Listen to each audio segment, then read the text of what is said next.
Well, fall has come and it's time to adapt the cages to the changes in weather. Here's a great big tarp. This is just a painter's tarp laying out on the ground.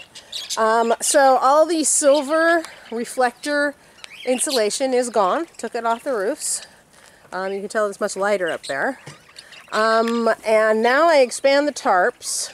Before the tarps are for shade, but they're also for wind.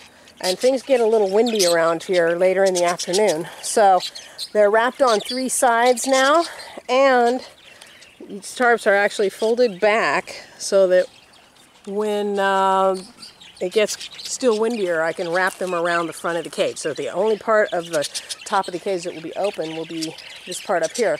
And I can always wrap all of this except for the door, the outer door, if I need to. Which probably will happen later on in the winter when it gets really cold. So the parakeets are hardy little creatures. They can handle the changes in weather. The one thing they can't handle is wind. Even a breeze will penetrate their feathers. It's like their feathers are like wearing a sweater on a windy day. As long as the wind isn't hitting you, you're going to be perfectly warm and cozy. But the minute the wind hits you, it cuts right through the weave of the sweater and makes you cold. That's why you got to wear a windbreaker instead. So these little guys have these incredible insulation in their feathers, but it's like a sweater, and if a wind hits them, they get cold, and they get cold fast. So I leave the bottom part of the cage open down below for air ventilation and such, and I wrap the entire upper half of the cage, or 2/3 depending, because these guys are in a flight cage. They can choose. So if they go down on the ground because they want to fuss around down there and they find that it's too windy, they can just fly up and get out of the wind. So as I said, the front of the cage that's not a door will be covered, and I have the tarp cut as a fold back right there. You can see it. I can just bring it and wrap it around and cover up the front. So the only part of each of these cages that will be open will be the 2-foot inner doors right there. So that's how I'm windproofing this. So what will happen is the rainy season will hit here sometime. Usually we get our first rain in October or early November. Depends on, what Mother Nature is doing this year. And what I have is a bunch of clear plastic bisqueen, like painter's plastic tarp. And I just staple it directly over the canvas, because the canvas, the bisqueen is lightweight stuff, and the canvas helps keep it from getting torn up or ripped off by the wind. But it keeps the canvas dry. So, as the weather gets colder, I'll take the bisqueen and nail it and staple it down a little lower on the side of the cage so it'll cut still more wind. Maybe stick it another foot down. The breeding shed is a whole other story, because the birds are not free to move around inside of here. They are stuck in smaller cages inside the big enclosure. So if a wind hits, if we get a big draft down low, the birds down in the bottom cages cannot choose to fly up to save themselves. They're stuck down there.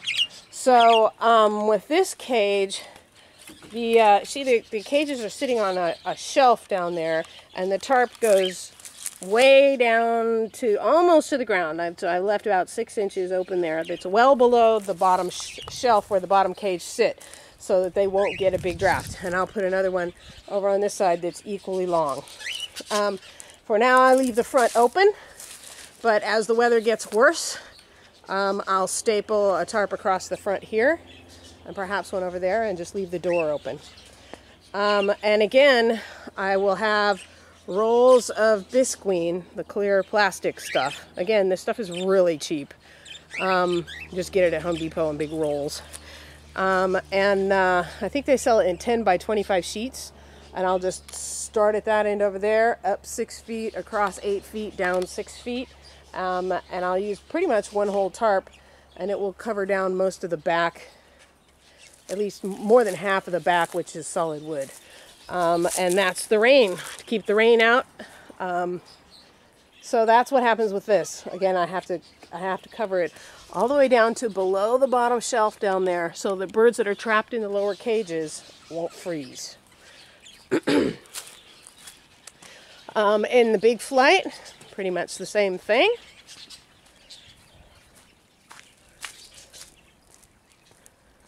So, again, I pulled off the silver. Oh, I missed a piece. Look at that. There's a piece right there that I didn't pull off, but the tarp is in the right place underneath it, so that's okay. So, they're covered at the top. Halfway down the sides, which in this cage is 4.5 feet. And this one is pulled back and stapled, but as you can see, I have a lot of extra here. And it will pull all the way off of there, cover that side, and go around the corner and cover the front part of this cage. The front part of the front. The only thing that'll be open is the airlock chamber for entry. So, these guys, again, when I put the bisqueen on, I will make it go a foot below the edge of the tarp to give them still more protection. So a few things I've learned about this. You can't make like the back of the cage where the prevailing winds come from long and the tarps on the front of the cage half, because what happens is the wind will turn around on you, blow under it on this side, hit the tarp in the back, and go straight up into the top of the cage and circulate around in there. So when you make wind protection, you want it to be pretty much an even length all the way around the cage. Like I said, these guys are in a free flight cage, so if they get cold, they just have to go up high, and they'll be fine. So yeah, getting ready, doing fall and preparing for winter. So what'll happen is I'll get the canvases all in place, and when the weather report says that the first rains are coming, I'll come out and throw big sheets of bisqueen over the top. So that's it.